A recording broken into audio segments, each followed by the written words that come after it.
ballistic missiles yet again. Two short-range rockets were blasted off towards Japan. The missile launch was the sixth in 12 days. It came just an hour after Pyongyang slammed Washington for its UNSC move. United States called upon the members to discuss North Korea's October 3rd missile test over Japan. The West has accused China and Russia of enabling Kim Jong-un's provocative behavior. This is because both countries blocked attempts to impose sanctions on Pyongyang. Tensions have remained high in the Korean Peninsula. A return of the USS Ronald Reagan in the region, that's not gone down well with Pyongyang. The country sees it as a serious threat to stability. The latest missile traveled over 4,500 kilometers away from North Korea, a distance that also puts the US territory of Guam within its trajectory. The flare-up has put one of US's closest allies, Japan, in a tough spot now.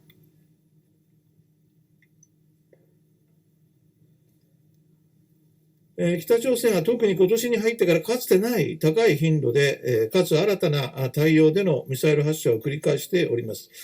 ここ数日も立て続けに弾道ミサイルを発射しており、9月末からの短期間でも6回目と挑発を執拗かつ一方的にエスカレートをさせています。一連の北朝鮮の行動は、我が国、地域及び国際社会の平和と安全を脅かすものであり、断じて容認できません。Now, the first launch likely covered a range of 350 kilometers, while the second one covered over 800 kilometers. The volley of missiles is being seen as a direct response to US, Japan, and South Korea's joint drills. Now, in the past 10 days, Pyongyang has carried out 5 separate launches of 8 ballistic missiles. They've been fired over Japan for the first time in 5 years. The tensions have called for frequent meetings between White House National Security Advisor Jake Sullivan and his Japanese and South Korean counterparts. In response, there have been multiple statements of condemnation and a series of counter-missiles fired towards North Korea.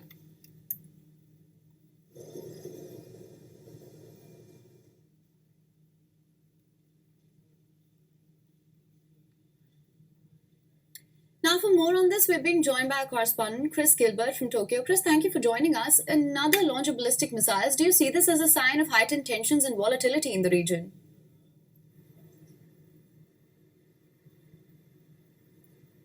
Well, it's certainly a continuation of the tit-for-tat back and forth drills and exercises by both North Korea and by the United States and South Korea. 2 missiles fired again from North Korea into the Sea of Japan this morning, 800 kilometers the furthest traveled, not far enough to enter Japanese waters, and for context, on Tuesday, far shorter than the 4,500 that the missile flew over Japan into the Pacific Ocean. However, it has been met with strong language again from Japan. The Prime Minister has said it's totally unacceptable. The Defense Minister has said that North Korea is acting unilaterally in provoking Japan, South Korea, and the United States. And the U.S. Secretary of State Antony Blinken, he has said that if North Korea continues down this path, it will increase condemnation, increase its isolation, and increase the steps taken in response. But of course,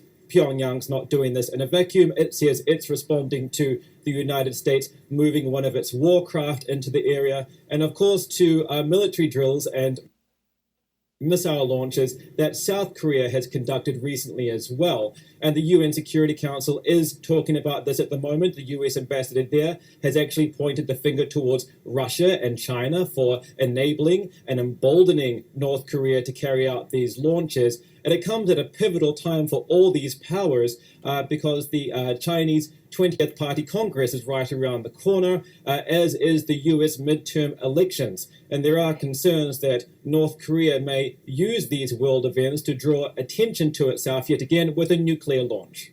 Right, absolutely. Also, what sort of response can we expect going forward? Is this back and forth set to continue? Do you see a negotiation or a dialogue for resolution of the same anytime soon?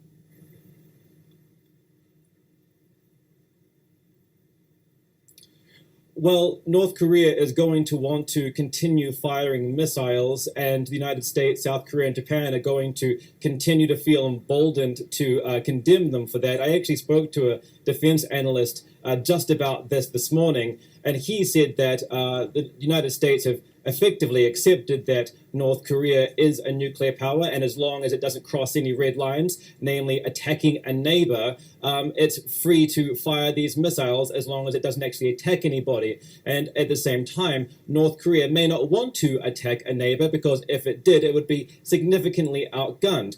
But as far as Japan goes, it has doubled down yet again on its vow to significantly increase its defense capability in the region and secure its position. All right, Chris, thank you so much for joining us with all your inputs on this.